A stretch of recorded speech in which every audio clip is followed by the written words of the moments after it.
Sara Cox once launched into a furious rant about Brexit, comparing it to a car with 3 wheels going over a cliff edge.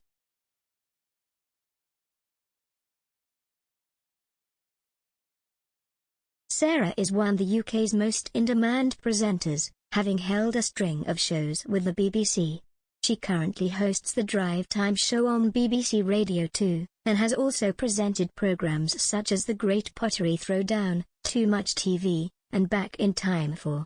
This morning, she appears as a special guest on Matt Tebbutt's Saturday Kitchen alongside chefs Nicholas Exton and Emily Scott.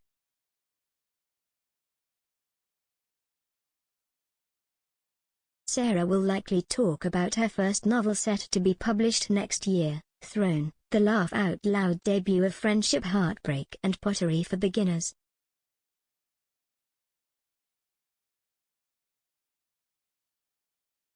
The book explores the lives of a series of characters who live on the inventor's housing estate: single mum who prides herself on her independence, a woman with a loving husband and gorgeous kids who ought to feel more grateful, a hard worker whose life won't give her the one thing she really wants, and a woman whose nest is empty and husband seems distracted.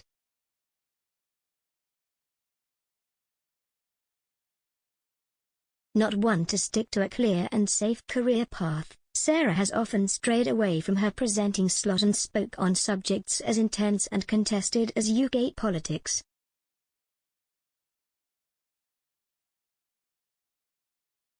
This was true when she appeared on The Jeremy Vine Show in 2019.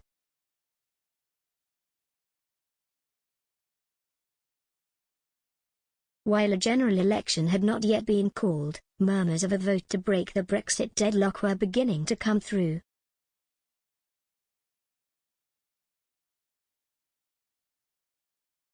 At the time, Jeremy Corbyn was still leader of the Labour Party, and Theresa May was Prime Minister.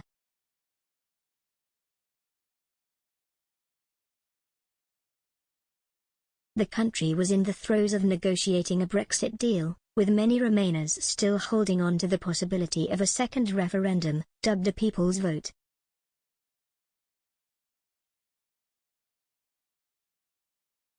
Sara said that, while the prospect of giving it back to the people fills me with joy, she could not see it going ahead, and she was, of course, correct.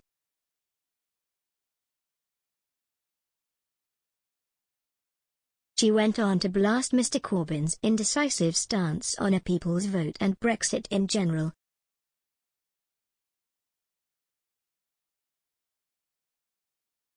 At the same time, she appeared to rubbish the UK's chances of coming out the other side of Brexit unscathed.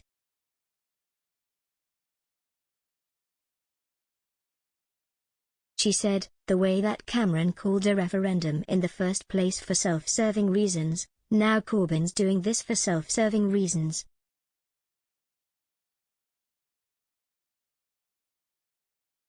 He's suddenly jumping in, just to try and keep his own MPs on side.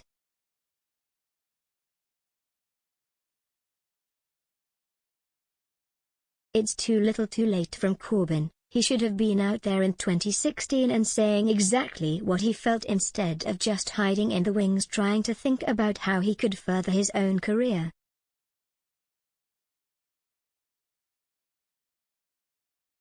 He's a waste of space.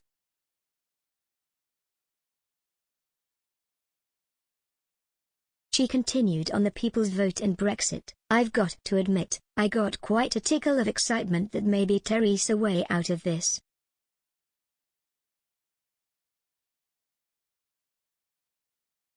Because at the moment I feel like my really uncool parents are turning up at a party to drag me away and to put me in a car, because that's the time they said that we had to leave, even though the car has got 3 wheels and 2 of them are flat and we're going to plummet off a cliff edge.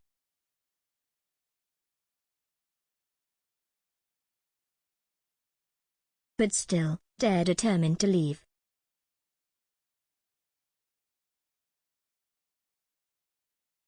Many so-called teething problems have emerged in the months following the UK's departure from the EU.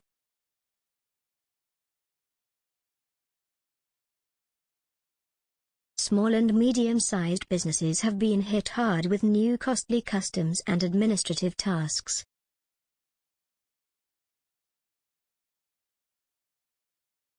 The UK has also found itself locking horns with France over fishing, the latter accusing the former of not issuing enough licenses to French fishing boats.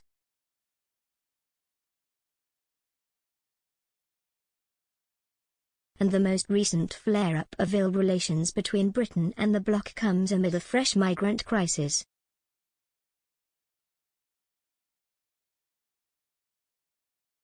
On Friday, France disinvited Home Secretary Priti Patel from today's meeting of European interior ministers and the European Commission in a bid to solve the influx of migrants spreading through Europe and attempting to cross the English Channel.